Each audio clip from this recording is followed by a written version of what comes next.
shit-kicking country for you, kids. I love a good love song, you know. It doesn't get better than that. And bacon. And I love bacon. Both things that I love in one song. Vagina and bacon. It all makes sense to me in my head. But I digress. Was there a mention of vagina in the song? It's implied. I felt like I heard titties and bacon. It's like the fucking suitcase on Pulp Fiction, bro. Whatever you want to be in there, it's there. I always imagined that it's chicken nuggets. I just imagined a young Carmen Electra's vagina was in the suitcase the whole time. Ooh, that's a good point. Tight, untouched by... Oh, no. If you're talking about the untouched, it's got to be the Britney Spears pre-Justin Timberlake Pre-JT vagina? Doesn't look blown out from them 3 mongoloid children she has? Oh, man. If I could trade memories with one motherfucker, it would be that guy. Certain memories. Yeah, there's some having sex with men in there also, probably, but... Yeah, he was a dancer. He was the first one to hit that, though. Properly, apparently. Yeah, and then, oops, he did it again the second time, but I don't think they did it the third time. Think he made her ever dress up in that tight red thing from, whatever that fucking... The one with the camel toe? The one where it's automatic camel toe? Camel toe on the right person is hot. Yeah. Yes, but camel toe on the wrong person is scary. Yeah, camel toe on your grandmother. Like when I was a little kid, and I would wake up early enough on Saturdays, and Jack LaLanne would have his workout hour. Oh. That's not a camel toe you want. That's more like a moose knuckle, if anything. I did want to juice things, though. I do remember that. I'm pretty sure if you were the right age, he would let you juice. He would let you juice. He like it a juice, is what I mean. He does enjoy that. Anyway, like I said, Micheal Avila Jr. He is a local comic. What now? Me personally, I like saber-toothed tigers. What do you mean? Like a fucking cougar, but older? I thought you were going to be like cougar. That cat No, Flintstones. like a cougar's like 40 or 50 years old. I like the ladies that are like 70, 80 years old. Well, like, you know like the Betty Whites. Like they were fucking during at least one of the world wars, you know? Like they can tell you exactly how much lower one of Charlie Chaplin's balls held than the other. Right. They know the tricks, you know. Because they were tricks. They've produced 15 kids, fucking 80 grandkids. I mean, it's fucking baby boomers, man. Baby boomers. Popping those little motherfuckers out. Plus, if I'm with her, then I kind of get to benefit from the Social Security that's not going to be around by the time that I'm her age, which is nice. So she gets her Social Security check and kicks me down a little. We should all be so lucky to just marry an old woman who's soft in the head. A rich one at that. Because then we can afford to have somebody else change her diaper. Oh, yeah, I ain't changing your damn diaper, yeah. No, I'd sooner shoot you. That's why I don't have kids. Yeah. I mean, wherever they float down that river after I put them on that inner tube, that's on them. It's not part of me anymore. That's biblical. Yeah. There's a lot of religious overtones in my interviews. Turns out it wasn't a river. It was at a water park. It was just that little stream that goes around and around. So speaking of Jews, they came back. You're from San Diego, aren't you? I am. I was born in San Diego. I spent most of my life in New Mexico, and then I came back because San Diego is awesome. Well, what part did you start off living in? After you first came. I think we're jumping ahead. What part of Mexico? New Mexico. Like New Mexico City? No, New Mexico, the state. Like just the state? What was the name of the town? Alamogordo. It's tiny. Whenever you tell anybody New Mexico, usually they're like, "Oh, I know New Mexico. Albuquerque. You're from Albuquerque?" And I'm like, "That's like 5 hours away." I get you. I'm like, that's 5 hours away. And they're like, "Ooh. Oh, well, it's the only place I know." I'm like, all right, well. Oh, you're in the funky flatlands. I'm from the desert, dude. I'm from the desert, in the mountains. Dry heat. People say that shit. Oh, it's 110 degrees, but it's dry heat. No wonder you're not sweating. I'm sweating in here. You're not. It's fucking dry heat. Oh my god. Well, did you get interested in comedy out there? I would say with drugs. Drugs were probably the first thing that showed me that I was funny. What was the first drug that you did that introduced you to your own humor? It had to be alcohol. No, it had to be weed. Weed was the biggest thing. Tell you what, if you've never smoked marijuana before, you smoke some weed, you're going to learn a whole bunch of shit about yourself that you didn't even realize. There's fucking talents that you didn't even realize that you had. I'm shortening down that whole statement, and it's going to be my next tweet. That happens. Hacking happening right here for my Twitter. You saw it. It's cool. I'll just retweet it and favorite it. Quote it and just say it's by you. And That's what I do. And nobody will like it because I don't have a lot of followers. So. It does not. Followers, not a good life does it make. I like how like fucking like how much Twitter thinks of itself that you would have followers. Like they're like fucking apostles. Like people are that fucking important. It's like, oh, I gotta have about 1,000 apostles now that I've only got 7, so I'm like Jesus. they listen to every word I have to say. Yeah, I don't make water into wine. No, I have turned it into malt liquor before though. I just turned it into urine. Is there at least alcohol in it? According to my doctor, there's a large amount of stored alcohol in my kidney. Something wrong with the pH balance. There is something. Perhaps. I'm getting a lot of phone calls back from my doctor about my last visit with my blood tests. So I'm pretty scared myself. But what year? When did you move over here? Like, what year was that? Well, I moved back here last year. I've been here for about a year now. And I started doing comedy pretty much as soon as I got here. And so, I mean, it's pretty much just taken off from there. Who are the people that you look up to? Like, I mean, you're from Mexico, so it's going Tiflas, of course. There's the Mexican Stooges, which is the American Stooges, just dubbed over in Spanish. Nice. I like whenever good stuff stuff. is dubbed over in Spanish. El ay ay ay. Yeah. That's my favorite. They do that a lot. What is it? I think like George Lopez or you like the Mencia, do you? You know what? Actually, the very first show that I ever got to see live was in New Mexico, and it was a show with Ron White, and he was the headliner, and the other person on there with him was Alex Raimundo. Oh. And Ron White was funny, but it was a lot of shit that I'd already heard from him before with the whole Blue Collar comedy tour and all that kind of stuff. But I was really blown away by Alex. The dude was funny as hell. Yeah, he's really good. And I think right there I realized like sometimes you don't even have to be the headliner to go up and be the funniest motherfucker that night. And so that's been a big thing that I've tried to keep my head around is if I get to a show and they go, okay, well you're opening or you're third or you're fifth, who gives a shit? It doesn't matter what number you go. You go up there and you try to be the funniest motherfucker there. That's period. That's why in my head I got contest mode, and open mic mode. Open mic because I'm trying to work stuff out. Contest is fucking, you're going up there to kill it. You're going up there to take over the crowd. Yeah. And I can't even. There's been a couple times that I've seen openers do way better than the closers. Like Neil Brennan. You know who Neil Brennan is? Yeah. Co-creator of the Chappelle Show. Funny as shit. Friend of mine. Good guy. He's Yeah, he's funny as hell. I saw him open for who was it? There you go. I don't even remember who the fuck he opened for. Yeah. But he was 10 times better than that night's headliner. Magic. Blown up. Magic. Is this shit already on? I don't. Fuck, people already. We're streaming.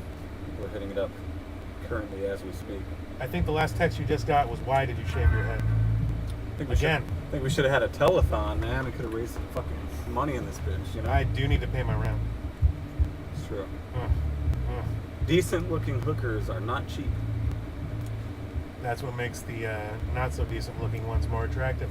I'm not allowed over on El Cajon Boulevard anymore. That's the only place a woman has openly hit on me. I was sad it was a hooker, but she openly hit on me. Yeah, I had a hooker hit on me on El Cajon Boulevard until she got closer to me, and then she actually had a better view, and then she was like, never mind, like I don't need the money that much. Like I was going to Bar 11 one night to do open mic. Just parked my car and I'm rooting through my wallet trying to find my ID. And a thick Australian chick walks up to me and goes, "What you looking for?" That's more of an Irish, but whatever. And I go, "I'm just trying to find my ID. What are you looking for?" And she goes, "I'm looking for work." "All right, well, you have a good night. I'll see you later. Good luck to you. I'm going in here and not make people laugh." Which is what happened. Speaking of shows, you got anything coming up? I got a show tonight, but it won't be curtained. And it's, basically the rest of the month, I'm excited. On the 22nd, I have a show at the Madhouse in top of Ford Plaza, which is cool to me because I've done pretty much everywhere else in San Diego. That's the one place that I haven't done yet. Oh, nice. And everybody tells me great things. Everybody tells me the Madhouse is it's a nice place. They're good to the comics and great atmosphere. And so I'm really looking forward to that. And then, of course, the 29th, I go back to the Comedy Palace, where I seem to be more than any other place. I'll say this, the Madhouse, out of all the comedy clubs thus far in San Diego that I've been to, maybe Aces. Aces is a close second so far. That is very, very compliant with whatever a comic might need to feel comfortable, as far as just atmosphere, the vibe overall. The people that work at Madhouse, fucking Knowles, Robert, all those guys. Brian Cook, even one of the owners. Novin, what other name can I drop here? Robert? He's got a brother. Mike? Yep. Mike. All those guys are fucking super cool. If you're ever in San Diego, go to the Madhouse. Even for the lunch special, guacamole burger. Yep. Come on, man. Guaca-fucking-mole burger. If you haven't had that thing, your life is lacking. Do you love guacamole? Do you love burgers? It's got both. Yeah. And fries. There will soon be a commercial, very Paris Hilton-esque, with Micheal Avila eating a guacamole burger. You look out for that shit. I'm just gonna drip that shit all over myself. I take that back. We're not making that commercial at all. Yeah, people wouldn't, but maybe in Hillcrest they would like it. It would look like you just finished a bukkake with the Incredible Hulk. Oh yeah, never good. Yeah, Hulk No, smash. not with the Hulk at least. Not with the Hulk. Maybe somebody else. Ninja Turtle? But which one though? Raphael had such a bad attitude. He wouldn't be down for it. I don't like going down this vein of conversation. Yeah. Fair enough. People don't need to know how much I think about banging turtles. And that's what people don't realize is that comedians, like, I think because we're used to being broke most of the time, at least I am. I don't want to speak for everybody, but... No, it's quite all right you speak for everybody. Okay. We don't take much to be, like, excited about, like, you know, like, do you remember when we were at the American Comedy Company and all of a sudden chips appeared from nowhere? It's like, fuck, somebody brought us chips. Like, nobody ever gives me any fucking chips. This is amazing. Like I can only imagine. How well did I do tonight that they hooked me up with some free fucking chips, dude? Like, it's weird. It's just little shit like that. Like, a bartender comping your fucking drink. Like, oh, nah, it's cool. No charge. You did good. I mean, something like that. Something that little, a fucking $3, $4 that they hook you up. I mean, that's the best, you know? There was a time me and my buddy Eric used to put a show on at Wits End over there by Hillcrest. Okay. And every time we put on a show, every time we'd show up, they would already have a meatball sandwich waiting for me. See, that's hard. That's what I'm talking about. I have never felt more fucking superstar than I have walking into a shitty bar and they just slide a meatball sandwich over to me. Yeah. Tommy, do you want a beer or anything? No. I have everything I need right now. Yeah, it sucks. It was all I needed. It sucks to do shows at places where they seem like they don't really care whether you're there or not. That's a lot of them. That is a lot of them too. That is a lot of them. What's your worst experience so far doing the stand-ups, the ha-has, the giggle fests? The giggle. I think probably for me is I've got a couple of shows now. Everybody's had shows like this where there's basically just nobody there. And, you know, my particular style of comedy is very interactive. So when you have a crowd, that works out really well. When you have 5 people that don't really seem to give a shit sitting in front of you, it's a little bit harder to do that. So I went to a place up in LA once where it was nothing but other LA comics. And for the most part, off stage, a lot of them were very, very supportive. Yeah. Other ones just didn't even look at you, pretend you weren't there. Yeah. But when I got on stage, they were all just so just shooting daggers, man. I don't understand why. We're all there for the same means. I think that's the problem, though. I think a lot of comics look at other comics, even if it's like secretly. I think they look at other comics as their competition. Like, oh, if I'm going to get to the top, these are the people that are standing in my way. But I don't think that. I don't believe that. I think you're your own competition. You're going to go as far as how good you are. Mm-hmm. There's always going to be, there's right now in the United States, there's probably at least a fucking million people that are comics or that are comedians that do shows, that do open mics all over the fucking place. And those are just the ones that have Facebook pages. Yeah. Is there going to be some unfunny motherfuckers that make it a lot further than some people that are funny? Fuck yeah, I've seen it already. Yeah. Right?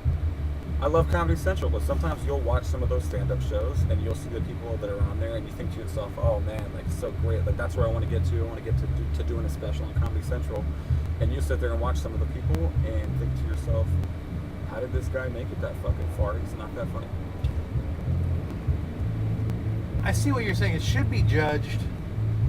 I hate even saying that it should be judged on the fact that you have the talent to write stuff and you're able to deliver it in a certain way that it gets across to everybody and everybody finds it funny on some level or another. Yeah. But unfortunately, it seems like a lot is based on, I have this show over here.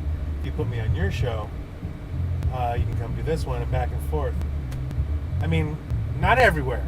Nah, but there's definitely like, the back, there's small the back pockets. scratching. There's the back scratching. Yeah. Or as a comic once told me, it's not my quote. I didn't come up with it. The comedy circle jerk. That's what he called it. Yeah. And sad to say, it's not so much like that now. It's kind of stopped, but it was like that a lot, to where it was just made me want to almost stop. But just there would be like a stroke of thought all over, wipes over my head like a text message coming in, and this text would say, "Tommy, don't stop." It's extremely unprofessional. It's my drug dealer. Oh, that's not unprofessional at all. You're a comic. You're supposed to have a drug dealer calling in. My drug dealer's Once again, trying to get me to if you're just clicking through random YouTubes looking for a chubby Mexican smoking pot, you found it. I am Tommy the Roach Lucero. Once again, here's Micheal Avila Jr. Stay tuned for the end of the episode, because I'm going to get this motherfucker to send me a clip of him so we can have that on the end. Something I've been trying to include.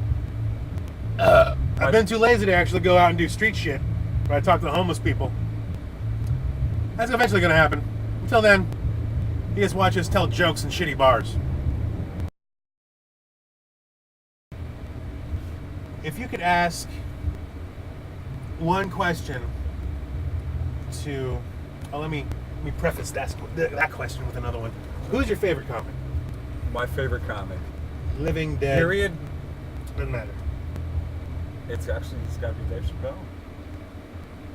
I love all the stuff that Dave Chappelle show, but I love his stand-up. His stand-up, he paints a fucking picture, and it was hilarious. If you could ask him one question, what would you ask him? How come you didn't do a third season of the Chappelle show? No, I would ask. If you could ask him any question, what would you ask him? Give me $10. Can you give me $10? That's what I would ask him. No, I would ask him whenever when he's come back to stand up. I don't care if he never. He's already doing it. Is he? Yeah. I wasn't informed. I'll send you the clip. But if you haven't seen it, go on the Laugh Factory YouTube. There's some pretty recent, like within the last 3 or 4 months, Nice. of Chappelle getting on stage. He talks about Michael Richards flipping out of the Laugh Factory. Remember that shit? He talks about He's a nigger. yeah. Damn. That was intense. Fucking Cosmo Kramer in this bitch, ladies and gentlemen. Apparently Cosmo Kramer, his middle name must be Kevin, because that is some KKK shit right there. KKK. Cosmo Kevin Kramer. That was outlandish, but that's part of his set too. He talks about that. I won't try and quote it because I'll fucking destroy it. He's like, it's okay, I'm a Jew. I can fucking say whatever I want. Chappelle like Jewish? Oh, no, I'm talking about Kramer there. Them Jews. They run the Hollywood. Dave Chappelle, no, he's black. I don't know any black Jews. I'm not saying they don't exist. 'cause Sammy they Davis might, Jr. but- was a black Jew, according to Frank Sinatra. Was he? Was he just a regular Uncle Tom? No. That's rude. Black people hate that term. We'll edit that out. There's something on Windows Media called editing. No, Sorry. that's not leaving. I said Uncle Tom, but I didn't mean it. I have nephews. How did you know I have nephews? I'm Uncle Tom. I didn't mean it. Oh, yeah. Tell me about the show you're gonna do tonight. Doing a show tonight featuring at Winston's. Marijuana always helps. I have a lot of shit in my head that I've been kicking around, going with. Some shit I've used before, some shit I haven't. But tonight's gonna be one of those nights where I go up there and just go with what I'm feeling. I'm winging this bitch tonight. Yeah. How long you got? I think I'm doing 10 minutes. 10 minutes is enough time for me to go Have you up ever there done something like and, that before? wing some shit. What? Winging it? Just ad-lib the whole thing. Almost every show. Almost. That's I've why been trying to do that more. That's why if people have ever noticed, like if people see me enough, you notice almost every show that you see me do is not like the last one that you saw me do. And the reason that is because I have a lot of friends and family that come out to my shows, and I don't want them to feel like they're saying the same thing every time. So I kind of do it more for them than for like the regular audience, because if it's the 100th time, but this is the first time they're seeing me, then they're gonna laugh and it's new to them, whatever. But so people that come out and see me a lot, I want them to have something new to look forward to. That's actually what I'm shooting for. With my Comedy Store show on July 25th, you all should come down. July 25th, hit me up for tickets on my message on my Facebook or the Twitter. Let me know where we can meet up. I'll give you some tickets. When was that? July 25th. July 25th. Comedy okay. Store. I have special guest Chris Neff of Showtime fame. Tours all over the country. He's bringing down a special guest pop-in. I know who he is, but I'm not going to say it yet until you guys come down. You guys are going to see it. You're going to be fucking amazed. It's going to be hilarious. But it's me, Russell Brock, Chris Neff, special pop-in, plus San Diego's greatest, all on one stage for one night only. For one night only, I'll be there. July 25th, I believe he said. That's going to be a good show. He might be there, Michael Avila, but he'll just be in the crowd. I'm going to try to go, but you'll hear me laughing because I think this guy's funny. Just hit me up because I got tickets. I totally got tickets. You should really see this shit. It actually says my name on here. Tommy Lucero and friends. Hit me up for a ticket. July 25th. Anyway, back to Michael Avila Jr. here. He's got a show tonight at Winston's. And that's who we're talking about. Yeah. I think you're featuring for Garza, right? Steven Garza, yeah. Who's actually one of my favorites. And shit, I felt bad that I can't remember the other guy. I've never seen him before. Yeah, me neither. I can't remember his name. The other guy that's going. Yeah, I mean, I like featuring to me because it's the same thing like I said earlier. It's about going up there and trying to stick in people's heads. And I'm cool with them leaving and feeling like everybody that they saw was funny. I don't need other people to do that, but I definitely want to be included in that conversation on the way home, Yeah, man. For them to say, oh, that one guy, the Mike, I think his name was, the bald-headed, racist-looking white fucking guy, he was funny. Mm-hmm. I don't even care if I was the funniest. I just want them going home talking about it, Have you had the experience yet of a random person that was at one of your shows see you just out and about? Like away from a show? Yeah, someone recognizes you. No. I'm waiting for that day, but no. I've had it a couple times at my job, and I don't know what they're waiting for. But like, hey, aren't you that guy I saw? Don't you do comedy? And, yeah, I do that. Then they just stand there like this. I'm like, are you expecting me to tell you a fucking joke, dude? I'm here to refill buckets full of walnuts and shit. I'm not here to do a set. It's weird. I mean, I appreciate that. I appreciate the fact that I did something enough to where they remember me and shit. Yeah. But it's just, I hope that doesn't come off the wrong way. It's just so weird to like, hey, you're a comedian, right? You're a comedian. Yeah. Or even, have you Not gotten this? Right now, I'm just a guy making fucking copies. But yes, from time to time, I do tell some jokes. You should wear a tie like that on stage. People do laugh. But right now, I'm just trying to get this Whopper pumped out. What the Look, man. You're talking to me. I gotta get these fucking sandwiches made. The sandwiches aren't gonna make themselves. I gotta go shake this fucking fryer real quick so they don't burn. You just hang around here, look at the menu. I'll be back in a minute. Oh man, you go to a lot of bars and shit, right? I mean, I drink a lot. Yes, sometimes I drink. So, I drink in public sometimes. I'm a PB guy. Apparently, I just wanted to get that out there that you're a drunk. Yeah. I can't remember the second part of that question. I'm a PB guy. You're a PB guy. Why is that? Have you ever seen the women in PB? They're I'll not tell you half what. as drunk. I'll as the tell ones you what. here. I don't spend as much time in OB. Today I have. There's definitely not been a shortage of good-looking women. But in PB, I even see model bitches waiting for the bus. Now, Oh, well, PB's you know it's a fucked up economy when you have good-looking chicks riding the bus. Oh yeah. That's when I try to pull up, ask them if they need a ride. It just makes me think And that then I strippers seem don't get fucking paid creepy. half as much as they used to. Yeah. Pull up, ask them if they need a ride, and they act like I'm creepy because I have like panties over my face, like just right here. And so they Yeah. act like I'm a weirdo. You know? One girl's thong is another man's do-rag, is all that is. And Or women need catch to rag. understand Could that. be a catch rag if you want it to be. I guess. You just want those memories of last night to linger True though. on your face for as long as the day will let you. True. You seeing anybody, Michael? I actually just started talking to a girl about a week ago. She's actually coming to my show tonight, which is going to be interesting. This is the first time I'm ever actually meeting her in person, and she's coming to my show tonight, which means that shit is either going to be really, really good, or it's going to go fucking horrible. I'll say this much. We were on that P-Man show together, right? Right. Was that the show we were on together? Mm-hmm. I don't know if maybe had something to do with the friends you brought. Perhaps it did. There was like 12 people there, and I brought like 8 of them. Maybe it was that. Yeah. But I got 4 new friends from that show. Yeah. All of them work at Hooters. Really? Yes. Which Hooters? Mission Valley or downtown? Oh, that's right. There's one downtown. I don't know. I've been to the Hooters in Mission Valley. Yeah. And they don't look like the Mission Valley caliber. No. Because I would imagine downtown. I'm has a assuming, caliber. I'm assuming downtown probably is a lot better. Because it was like walking into the den of lichens on Underworld when I went to the Mission Valley Hooters. Just fucking werewolf-looking bitches running around. Maybe I went during B Squad.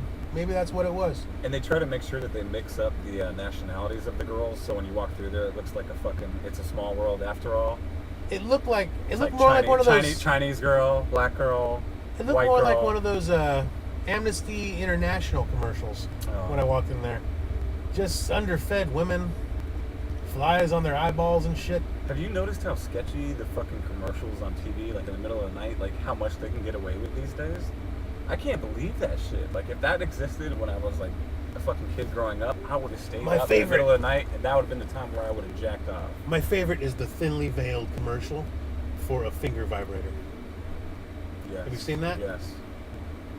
I don't know if you guys have seen this, but it's a little finger vibrator.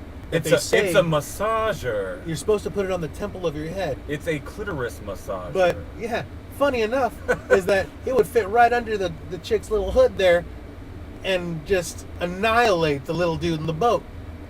The little dude in the boat. I like that. I don't see why you would. That is too. Why don't you just, if you sold it under the real name, you would make so much more money. Sure. Why is it under the guise of a temple massager? That's just, you're not even trying at that point. Then your customers have to try to figure out what it is that they're going to be using it for. It's better when you just tell people exactly what something is. Dude, just tell them you're gonna put your little finger massager on, put a rubber glove on it, and then shove it in your ass or something. That's more believable than a temple massager. Yeah. It looks like a vibrating bomb or something like that to a fucking ATF person. That's... I don't know, man. If it cuts down on foreplay time, and I'm down with it. You know what cuts down on foreplay time? It's not doing it. Periods. Sure. I don't see why women use that as a fucking, you gotta stop. Because as far as I'm concerned, it just cuts out foreplay and you can get right to it. It makes so much more sense for me. Sure. Plus, I really like scrambled eggs. So why not get a Red Wing here and there, you know? Just go for it. Some sriracha, Some Tastes- sriracha. Tastes like It's a little fuck. spicy. It's a little spicy. Tastes like fuck. And if you're lucky, there's something that has a semblance of a noodle. I always just figured, if she's bleeding, at least you know she's not pregnant. True. If she's bleeding, I'm feeding. I'm a Twilight fan. Are you really? No, I just want to have some sort of reason to eat blood. That was the first thing that popped in the old noggin there. Dude, you could be a vampire without having to incorporate that shit with some Twilight. Yeah. When did I love blood, vampires? but I'm also a teeny bopper. When did vampires get so? I don't want to exclude any kind of demographic. So sissy. When did they get so sissy? When did they start to be little bitches? Like they went from Kiefer Sutherland, right. hardcore punk rock Right.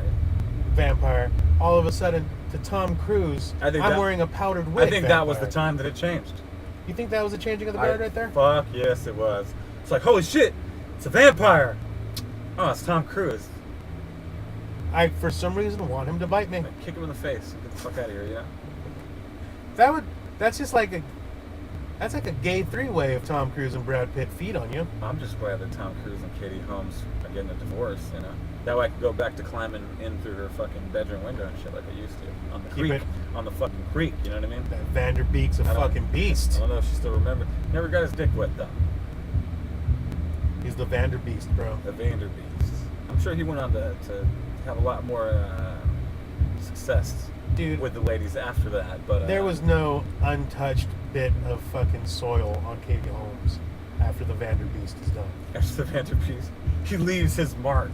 He does leave his everywhere. mark all over her face, and probably, I'm guessing, on her back. I think it was on her back on Varsity Blues. I think there's just one scene where she just walks by and you just see her back. It's like that scene in 3 Men and a Little Baby, where you think you see a guy in the background. You know, you ever heard of that? Oh yeah, The I Ghost? went back and It's watched the same it. thing with Varsity Blues, except it's Katie Holmes, and she looks like she just finished a bukkake scene. You just got to really look for it. She's right there. You can't miss it. You gotta really want to see it. And it The was sad thing is, I see that everywhere I look because I really want to see that. Yeah. But not with Tom Cruise, No. because he killed vampires. So did Abraham Lincoln, though. See, they're trying to bring it back. Those Abraham Lincoln vampires are pretty hardcore. Yeah. Did you ever read the comic book? No. That's the nerdiest thing I've ever said. Yeah. That's scratching the surface right there. Did I tell you I'm going to Comic-Con? Yeah. All 4 days, dude. I got the 4-day pass to Comic-Con. I would like to go. This is what I've been trying to find out from people that go to Comic-Con is what are the ladies like over there at Comic-Con? Even if they're nerdy, I'll take some cute nerdy. There's a lot of porn stars there. Yeah. Yeah. You'll notice it made me stutter because they don't look real, but they're right there and they'll hug you and press their big fake boobies on your chest. Nice. I had a bruise for like a month, right there from a nipple. Damn. Those are the good injuries,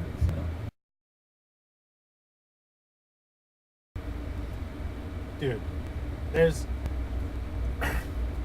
I'll do this thing where I try and get myself out there more, so I go on message boards, put videos, whatnot, that kind of thing. Yeah. I wound up getting a reply once back from a chick from fucking New Zealand or something like that. And I thought, oh, cool, I have a fan in New Zealand. That's nifty. Yeah. That was going on about my day. As I went on about my day, my phone kept vibrating, like constant vibrating. Turns out it was vibrating so much because I have my Facebook updates connected to that, so I get like a text thing. Yeah. It was this chick going back over every comment I had ever put on my own page, and commenting and liking and commenting and liking everything. But it wasn't like a normal comment to where it's like, oh, that's cool, thank you for liking that. It was like weird shit that didn't make any fucking sense. It would be like something about the government on one, and the joke that I made was about like shit and grease from Taco Bell or something like that. And it made no sense at all. I was like, oh, what the fuck is going on? And then I eventually emailed her, and come to find out, even that bitch was nuts, dude. Fuck that. There's been a couple instances like that. You wait. It'll happen. It'll happen. I've had a few stalkers in my life. Have you? Yeah. What was that like? I've always admired stalkers. It's so weird. Like, I'm a pretty good sized dude. Like, I'm like 6'3", you know, probably 220 pounds, you know. And there's been a couple of chicks that are way the fuck smaller than me that I've been fucking kind of scared of, that they were gonna. Stalkers are crazy. Hey man, even Craig's cousin on next Friday was scared of Baby D. Dude, eventually, after a while, a girl is only gonna love you for so long until they finally snap on you for not loving them back. Like, I figured that I'm gonna get Selena at some point. You know. Hey, loving a bitch is like frying bacon naked, brother. I heard that once, man. Some of the truest shit I ever heard, though. Truth, son. Truth. Well, can you give us an example of just one crazy instance with said stalker? I had a girl that was obsessed with me forever. I had to stop her on multiple occasions from getting my name tattooed on her, and we weren't even together. She was like, "But I want it." It's like, dude, that's weird. Like, you're gonna have other boyfriends, and what the fuck are they gonna think? Like, that's weird. It's like, I don't care. Like, that's one of those shit. Like, don't ever, okay, guys. No matter how horny you are, whatever, don't ever have sex with a girl that says, "I just want you inside me." Get the fuck out of there. Normal women don't say shit like that. I just want to know what it feels like to inside me.